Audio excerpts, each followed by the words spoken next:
Maulan na araw mga ka-pwede range. Ang pangit na naman ang panahon dito sa amin. Nag-uulan na naman. Kaya hindi ako makapagpatuyo ng sapal ng nyug ngayon. Ang ginawa ko, pinerment ko yung sapal ng nyug. Papakain natin ngayon. Pang isang linggo nang nakaperment yun. Kaya subukan na natin ipakain ngayon. Papakita ko, tara. Ito gagawin ko tong breeder na hen na to. Ayan. Maganda yan, ang tangkad, tas ang laki ng katawan. Nakalimutan ko siyang takpan kagabi. Kaya nabasa siya ng ulan. Dito ko yan ipapares dito yan sa malaking rooster na to. Ito bata pa rin to eh. Ayan. Tangkad din yan. Tas ang laki ng katawan. Oh, ang haba ng paa niyan. Nasa 3-4 na kilo na yung lalaki na yan. Bata pa yan. Ayan oh. Wala pang katahid-tahid yan. Oh, pakita ko. Wala pang tahid yan. Ayan oh. Bukol pa lang oh. Oh. Pero ganyan na kalaki yan. Laki niyan oh. Ba.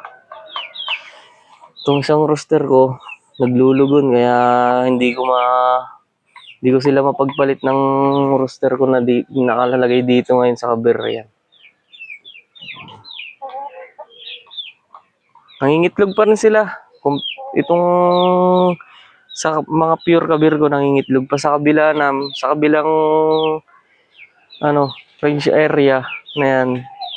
Di sila nangingitlog. Huminto na sila. Pero ito mga kabir ko dito. Yan. 3 sila, may itlog pa sila. Tara, pakita ko yung fermented sapal ng nyug. Pakain tayo. Meron na ako dito Yan, dahon ng malunggay to. Yan. Dahon ng malunggay.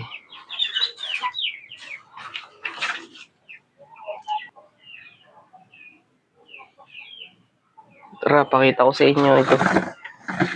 Pero lagyan muna natin yun ng ito, commercial feeds. Yan. Commercial feeds. Yan. B-Pro 2000 to. Yan. Mas mura siya sa Integra 2000 kaya ito binili ko. Kunti pa. Yan, okay na yan.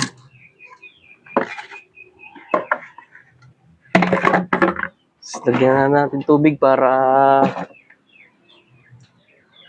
umalasan na siya kagad.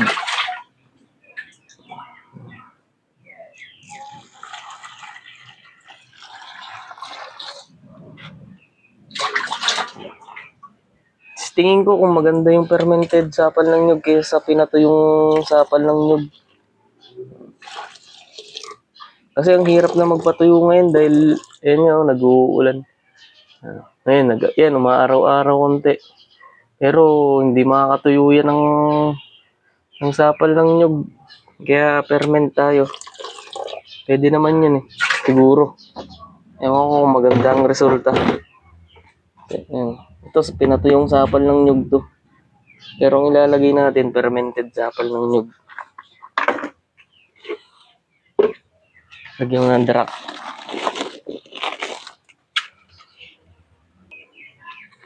Ito, darak. Ayan, yung darak.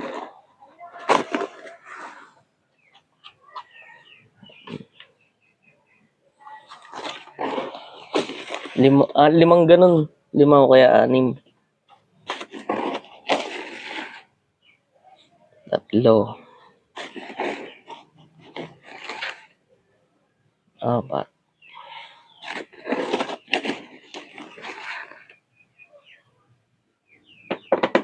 Yan, okay na yan. Tapos ito, yung fermented sapal ng nyug, papakita ko. Yan. Yan. Ang bango. Ang bango ng amoy niya. Amoy Ipakita. Mabango yung amoy niya. Ito. Oh. Amoy siyang bukayo na maasim-asim na manamis-namis yung amoy. Hindi siya amoy panis, hindi siya mabaho. Mabango siya. Yun yung naamoy ko sa kanya na amoy yogurt. May pagka-amoy yogurt siya. Ito.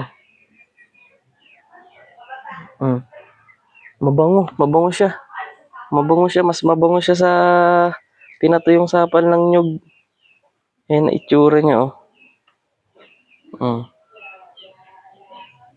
Diba?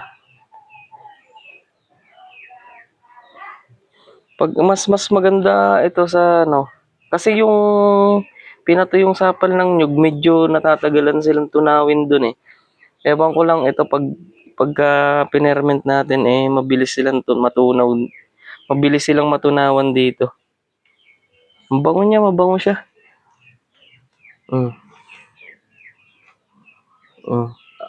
May bukayo siya. Tara, lagay na natin para mapakain na natin. Ang dami nang ilalagay natin 10% lang ng kabuuang feed mixture natin. Kasi pag masyadong marami, baka makasama naman sa kanila. 10 hanggang 20% ng mixture natin. Yan, pwede na yan. Dakot. Ang bango niya. Mabango siya. Hindi siya amoy panis na, alam mo yung amoy bulok. Yan, mabango siya. Pag ito nagustuhan ng mga manok ko, ito na laging gagawin ko. Haluin muna natin. Saka natin bigay sa manok.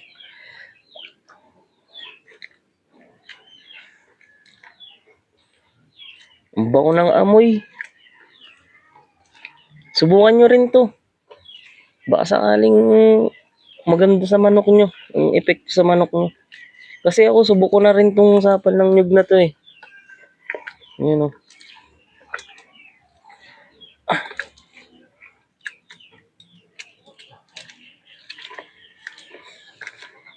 Naubos na nga pala yung ginawa kong feed mixture na may soya meal. Kaya ito, naglalagay na naman tayo ng dahon ng malunggay para dagdag protein, vitamins, at saka mineral.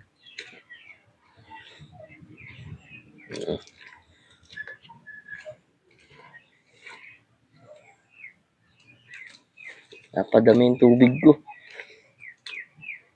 Yan ang tsura niya, oh.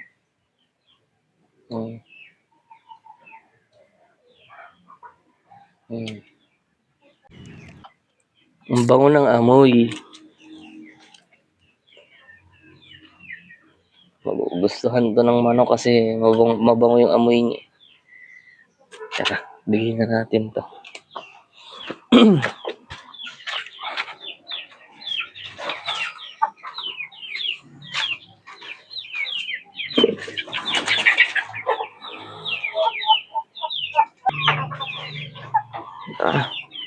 Tara, bigyan na natin.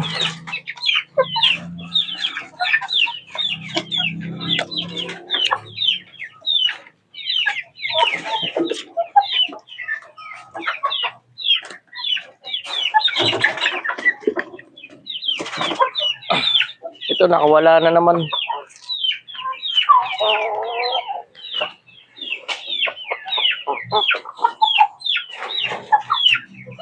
Kinakain naman nila, gusto naman nila. Gugustuhan nila yan kasi mabango yung amoy.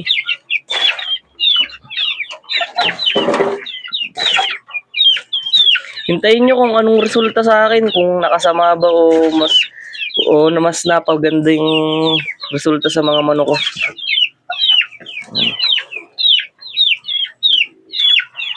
Pero nasa sa inyo kung gusto nyong subukan to.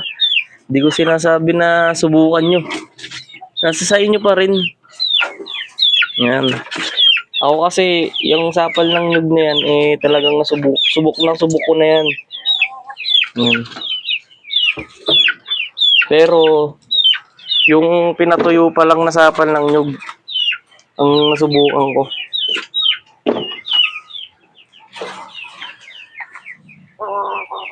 Yan o. Oh. Nakain, di ba? Ano tayo? Pasensya na kung magulo yung camera. Wala naman akong taga-video eh. Ako lang.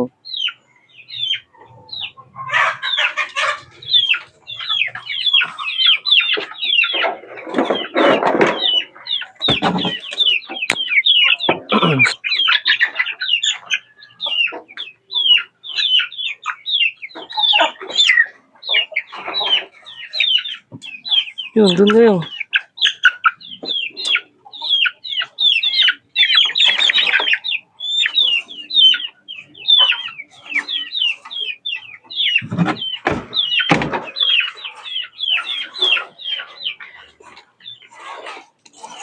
Ito, naglulugon to. Hindi ko tuloy siya maisalang dun sa mga kabir. Ang laking rooster pa naman na ito.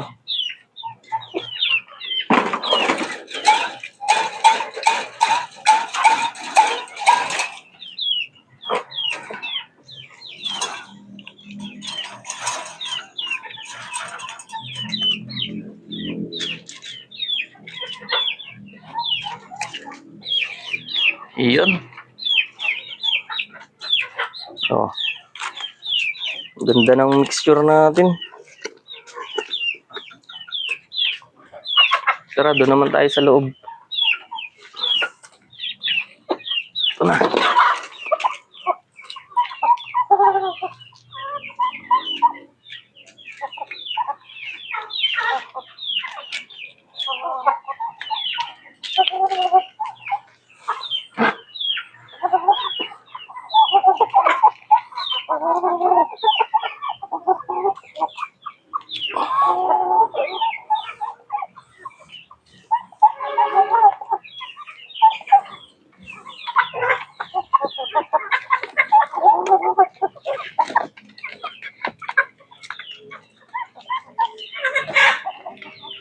Oh, di ba? Gusto nila yung mixture ko.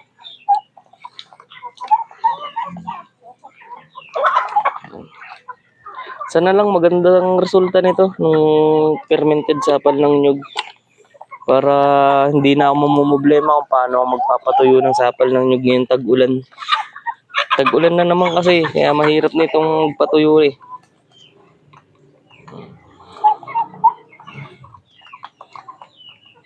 Kaya naisip ko mag-ferment na lang.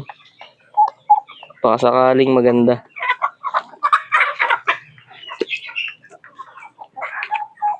Habitaan tayo.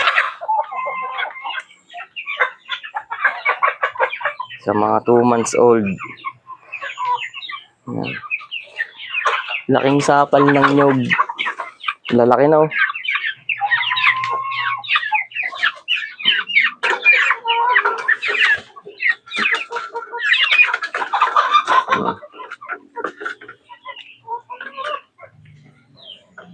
Ayan. Diba? Gusto din nila yan. Ganyan lang din pakain ko dyan.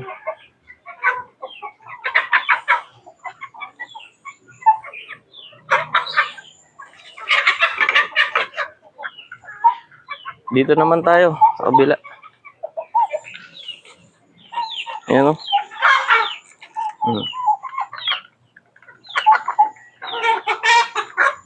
Mga pure kabir, pero yan lang ang pagkakain ko. Pero gaganda naman ang katawan yan. Ayan o, lapad o. Oh. Ultimo babaen, lapad. Lalo na pag rooster. Lapad niyan. Tara, dito tayo sa loob.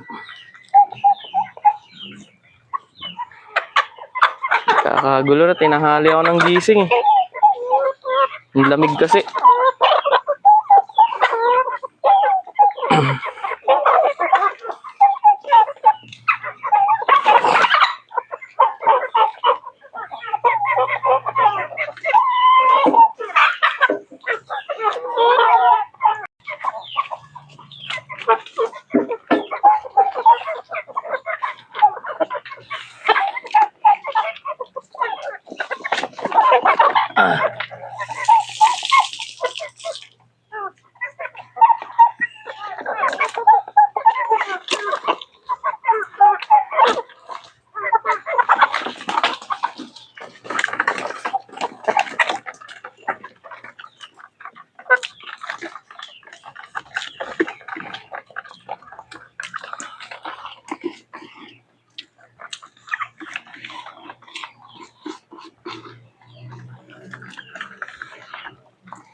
Oh, di ba?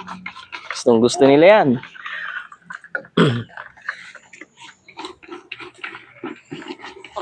Nabuhay yan sa ganyang patuka lang.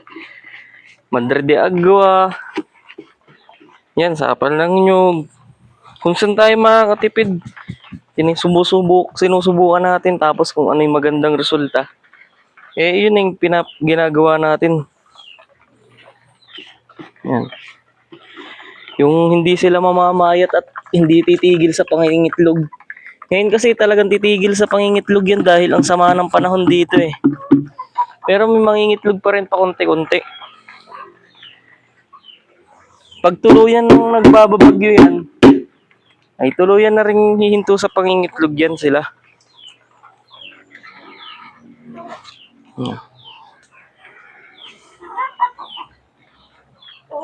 So, ninyo kung gaano agaganang kumain yan ng sapal ng nyug. Laking sapal ng nyug lang yan.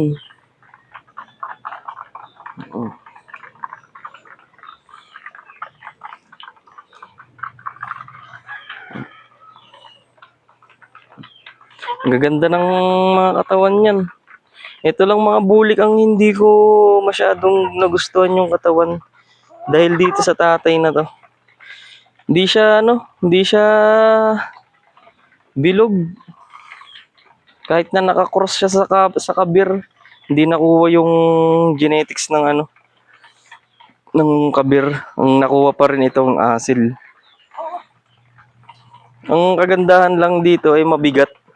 Pero hindi siya yung malaman. Mabigat siya pero hindi malaman. Ito, ang ganda rin itong inahin na to. Bala ko rin to ipares dun sa gagawin kong broodcock na nandun na bata. Ito, itong inahin na yan. Yan. Lugon na siya eh, lugon. Lapad din yan, oh. Lapad ng likod, oh. Inahin yan.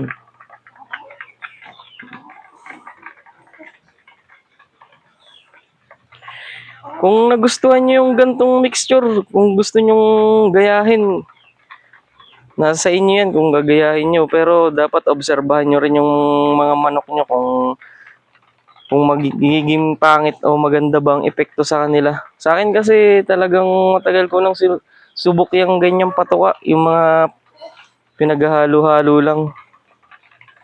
Pero dapat yung kalusugan ng mga alaga natin hindi natin sinasang-alang-alang kapag nagtitipid tayo sa patuka. Hindi porkit nagtipid tayo yung sustansya tinitipid na rin natin. Hindi man kasing ganda yan ng commercial feeds pero malapit-lapit yan sa commercial feeds. Dahil may protein yan. Yung sapal ng nyug, energy at saka konting protein yun. Yung darak, ganun din. Energy at saka protein. Sa fermented, para i-boost natin yung nutrients na meron yun. Kaya nag-ferment tayo. Tapos, commercial feeds. Yung balance na feeds. Kaya, sa tingin ko, kaya maganda rin yung resulta niyan sa akin. Dahil medyo balance din yan eh. Ang kulang na lang yan lalagyan natin yan ng probiotics. Naggawa na tayo ng probiotics kaso hindi ko pa pwedeng gamitin. Sa mga susunod na araw siguro pwede na yun. Probiotics para maganda ang kanilang mga bituka. Hanggang dito na lang mga ka-Pede Range. Dito ko na ito tatapusin. Kung nagustuhan mo tong video na to, baka pwede naman pa-subscribe naman para updated ka sa mga video ina-upload ko tungkol sa pag-aalaga ng manok at mga tipid tips. Tsaka suporta mo na rin sa akin para maabot ko na yung 1,000 subscriber. Hanggang dito na lang mga Pede Range.